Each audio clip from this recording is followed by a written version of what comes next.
Special episode: What Meta just admitted about our kids and our own screens. You're listening to the Emotional Intelligence Developer Podcast. Today we are not talking about theory. We are talking about something that just happened. This week, Meta agreed to a settlement of around $17 billion in a case that accused the company of designing Instagram and Facebook to hook children. That is not a rumor. That is not an opinion piece. That came out of a real federal trial, in front of a real judge, with real testimony from people who used to work inside the company. Let's slow down and look at what actually came out in that courtroom. The facts, plainly. A former Meta engineer, a man named Arturo Bejar, testified that the company culture was obsessed with growing user numbers, and that safety was constantly pushed aside. He said Meta's own internal research showed young users were exposed to harmful experiences at far higher rates than the company admitted in public. He called features like autoplay, the like counter, and infinite scroll inherently unsafe for teenagers. He said the safety tools Meta built to soften those risks, tools like a quiet mode that mutes notifications, were designed to fail because they were optional. A child has to choose to turn them on. Almost none do. There was a feature called Take a Break. It was supposed to nudge teenagers to put the phone down after a while.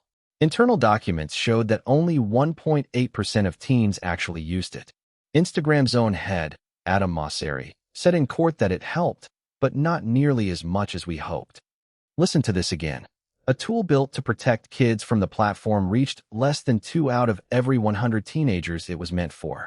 This is not an accident. This is what happens when a product is built to hold attention first and protect well-being second. Why this matters beyond the courtroom. Here is the part that concerns us most as a well-being community. This case was framed around children, but the design does not know how old you are. Infinite scroll does not check your birthday. Autoplay does not care if you are 14 or 40.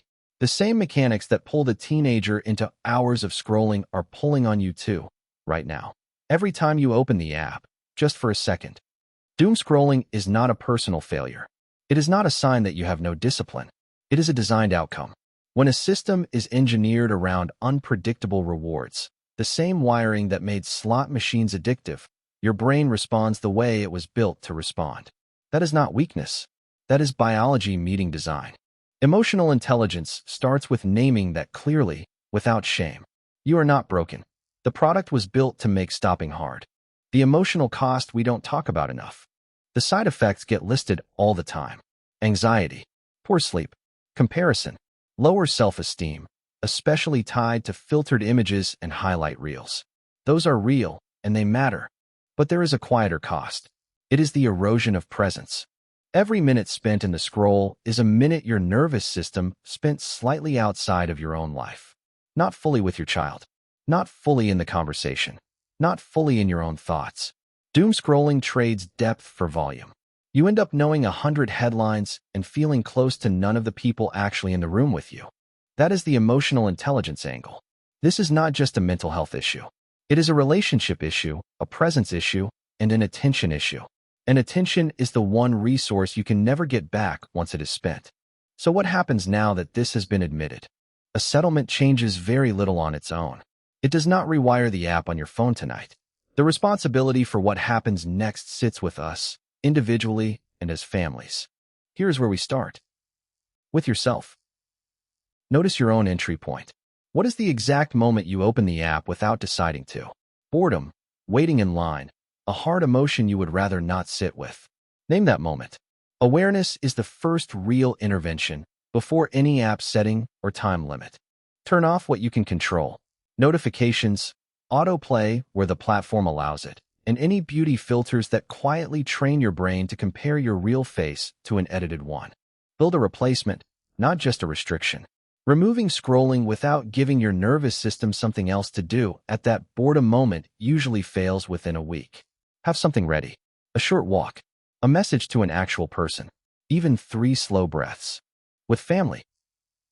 Talk about this openly, including with your kids, in language they can understand. Tell them plainly that these apps are built by very smart people whose job is to keep you watching, not to protect your mood. That knowledge alone changes how a child experiences the pull. Model it. Children do not follow phone rules. They follow what they watch you do with your own phone. If you want them to put it down at dinner, yours goes down first. Keep the safety tools on by default in your home. Don't leave it up to a child to opt in. The trial made it clear that when a safety feature is optional, almost nobody uses it. Don't repeat that mistake in your own house. Make room for boredom again. Boredom is not a problem to be solved by a screen. It is where creativity and self-reflection actually come from. Protecting a child's boredom is protecting their mind. None of this requires you to quit social media.